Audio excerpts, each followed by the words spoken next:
Hi, everyone. Hey, Doug. Hi. My name is Antigone Dempsey, and I work for the HIV/AIDS Bureau at HRSA, and we're here to talk from the Ryan White National HIV/AIDS Conference and talk a little bit about some of the activities happening today. And today, I'm also joined by, I'll let you introduce yourself. I'm Douglas Brooks. I'm a social worker by training, person living with HIV for a really long time, and a friend of Antigone Dempsey's. And I'm also a person living with HIV. And so Douglas and I actually just came from a panel discussion on people living with HIV leadership, and we wanted to share a little bit about that and some of the opportunities, recent opportunities that have been happening. And I know you've been doing a lot of work for many years, in the HIV field as a leader. And so Douglas, I wanted to ask you just to share, what is some of your takeaway from the panel we just had? We had a panel of 9 leaders from across the United States sharing their experiences living with HIV and the good, the bad, the ugly. So what are some of the takeaways that you took from that panel? I think something that was really important across all of the panelists and racial, gender barriers were the experiences that people have both personally and professionally as they're living with HIV. How the professional intersects with the personal intersects with the professional. That can be rewarding, it can be exciting, but people also talked about it can feel like a burden, it can feel daunting at times, and sometimes like they can't get away from it. What I also thought just resonated was people's commitment to the work and their sense of community, family even, with other people living with HIV, with the people who are watching this right now from around the country who may be living with HIV, and all of you and all of us as panelists having a sense of them, loving them. Sorry they can't be here in Washington in the room with us right now, but being with us and us with them in spirit. And that those of us who are fortunate enough to get to be leaders, who get to do the work on a national level, in government, in private industry, try to always remind ourselves that we're doing the work in honor of, in name of, on behalf of, and in community with other people living with HIV, such as people living in Florida who are joining us right now. And we talk about the barriers and the complications of stigma and structural discrimination for people who are living in the South, who have just various complications that maybe some other people living with HIV around the nation aren't experiencing. But yeah, no, thank you. And I also just want to invite folks who have joined us to send questions our way. We can respond to them live during this discussion, so please send those. I think I wanted to share too from the panel, the thing that stood out to me was that every person that shared how they became a leader talked about they had a mentor or they had somebody who believed in them. And I also just want to give a shout out to Boston and Houston who just joined. And they talked about that person saw something in them that they didn't see in themselves. And I know for me as a woman living with HIV, when I was first diagnosed, all I could think about, and this was in 1990, was, will I live? And I was given a sheet of paper when I was given that test result that said, 0 to 6 months, and that was like how long I had to live, they said, and because it was before there was any treatment.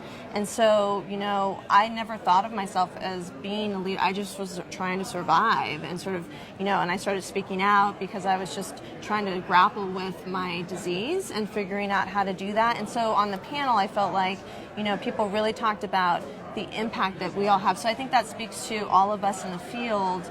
Every day we're working with people living with HIV, or we are people living with HIV, and we have a role in mentoring and helping to reach out and sort of make sure that the authentic voices of people living with HIV are part of, addressing this epidemic. Because the only way we're going to get there, I think, is really if we listen to those voices, we raise up those voices, and, we participate in dialogues with people.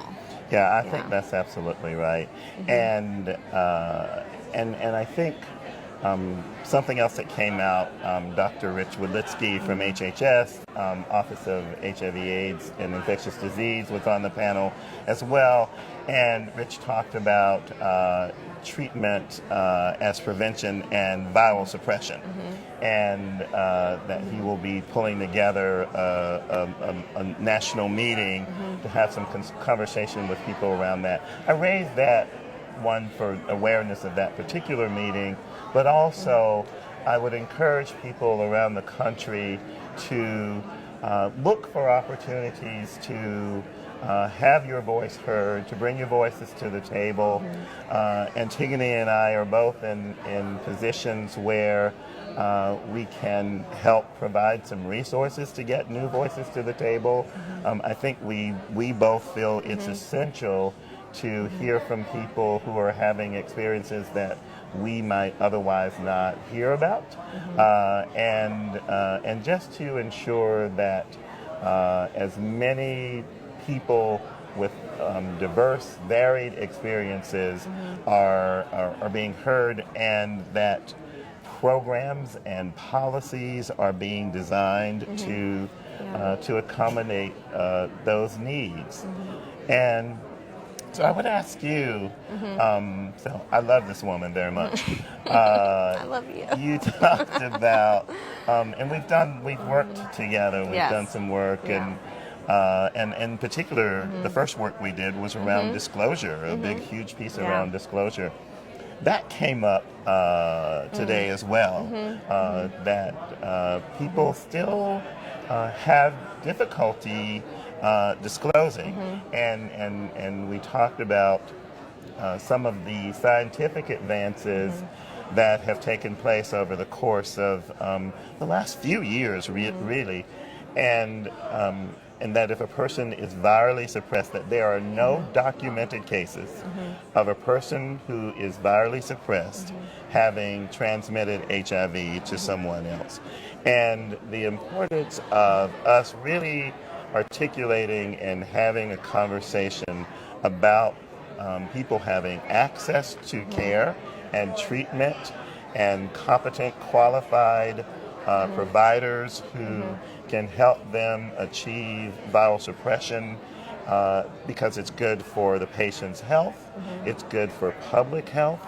and it also is a way to hopefully begin to minimize and eventually extinguish the stigma related to HIV, HIV transmission.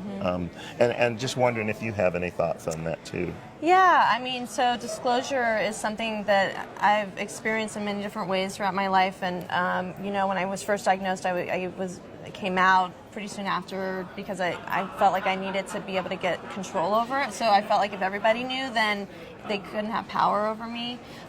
Today, I have a child, and I live in a nice suburb, and and it's sort of like I go to the park, and and it's like I don't need to say, oh hey, hi, I'm Antigone, I have HIV. That was how it was, in the Before beginning. You get on the sliding board. And so it's like so I feel grateful I've gotten to a different place with it, but it's important to be able to disclose when I can, where it can make a difference. And especially I'm in sort of experiences sometimes where I hear people say those people, or they, or what do people with HIV feel like, or making assumptions, about people living with HIV. And so I really see it as an opportunity, and I feel an onus to say, well, you're talking about me, well, we feel, or and so, but it's still hard, and it's scary, and I get nervous, and I still get scared, and even if I've really had mostly very positive experiences, it's still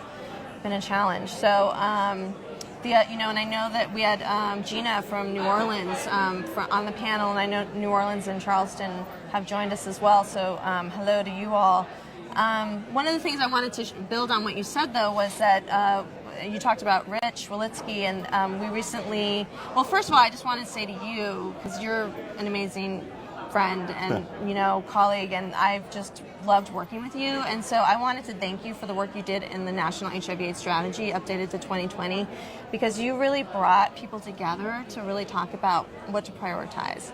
And I think that the new four the new four priorities are just so critical. And developing people living with HIV leadership and public leadership is a big piece of the plan that you added. And so one of the things that we're able to do at HRSA is work with the Secretary's Minority AIDS Initiative Fund and apply for money to be able to create a project to support and develop, people's leadership living with HIV, and through Rich's office. And that's something I'm just super proud of, to be able to have a hand in helping make that happen with my colleagues at the HIV/AIDS Bureau.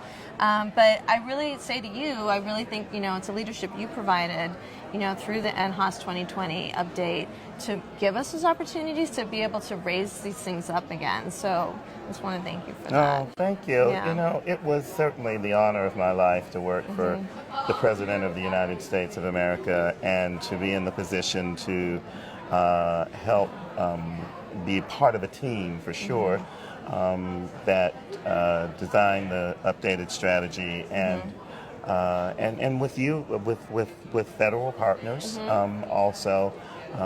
But I think we have a good strategy, and to hear about ways in which it's being implemented across the federal government to the benefit of people living with HIV is certainly warms my heart, makes me happy. Yeah. One thing I wanted to add too, that I know that some of the people who were in the meeting with us after shared about, was their struggle still with disclosing, though, and that it's still a struggle, and that they, maybe their partners or family members, have a lot of assumptions, negative ones, about people living with HIV, and they, are afraid to talk about it, or feel like they don't want to take on the reactions, and maybe not even afraid, but just like they don't want to be talked to a certain way or be seen a certain way. So, I understand. I think that that's just so important to keep that discussion, in terms of the stigma is alive and well, and how do we address that? And I know that we're trying to sort of figure out ways to do that. But what thoughts do you have on stigma? I think, just in this moment, something that comes up to me is the importance also of allies. I think it's like anything else. When I'm at a table and this happens, a woman will make a contribution to the conversation. She'll say, "Let's do strategy A," and the conversation will keep moving. Inevitably, 10 minutes later, a man says, "Well, let's do strategy A." And I make a point of saying, "You mean strategy A that she said do 10 minutes ago?" And I also feel some level of comfort when I, as a black person, am in a similar situation, and maybe a white person says, "Oh yeah, he just said that." My point being, I think sometimes having people who are not living with HIV, who are allies, also have our back, is something that feels good. It's validating. It makes other people look at themselves and hear themselves in a way where they can't just say, "Oh, it's just this person living with HIV being so sensitive," or this woman being so sensitive. So I think our allies are important. I think you build confidence and strength as you disclose. And sadly, and I think we have to talk about this, we talked about this a lot when we were doing the disclosure work, is there are some places and some spaces where disclosing is not what's recommended in a particular moment. And when you think about people living maybe in the rural South, or you think about people who are who may not have a physician or a healthcare provider who is knowledgeable about HIV care, or who can't even get to who may live, let's just say Alabama, is living an hour away from UAD, where there's some of the top HIV care in the world, but it might as well be a million miles away because they can't access it because of transportation. And if they ask their grandmother to take them to town, she wants to know for what. Or, so I'm sort of rambling there, but it's complex and complicated. Yeah, definitely. So, are any other questions from the? Okay. Well, one thing I wanted to add to you talked about the Rural South. That's another new project that we've started at HRSA. And it's another Secretary's Minority AIDS Initiative funded project, and it's looking at care and prevention services in the South, which includes a lot of like rural or suburban areas.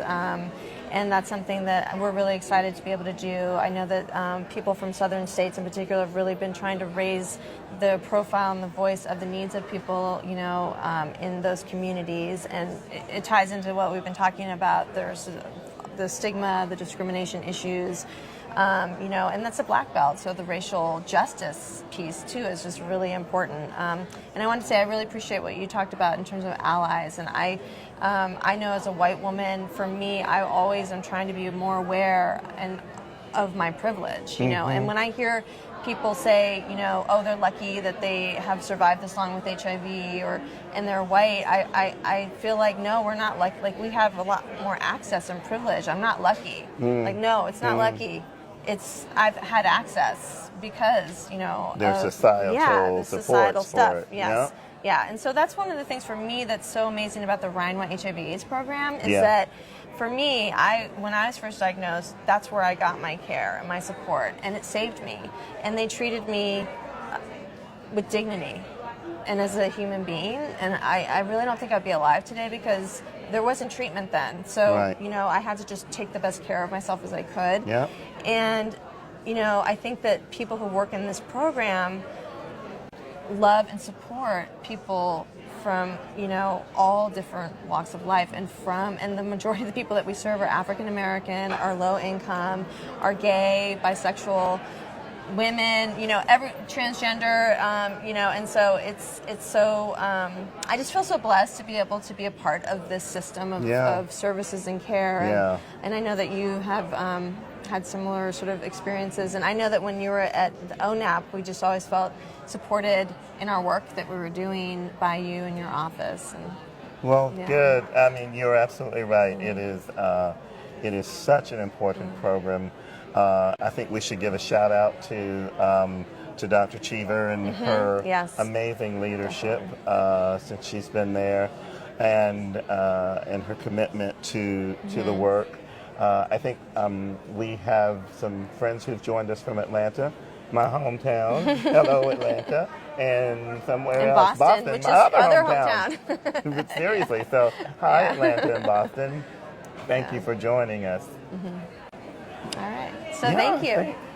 All right. So bye, everyone. Thanks for joining us today. It's been great having this conversation and dialing it in with us. So thank you. Bye-bye. Thanks, Doug.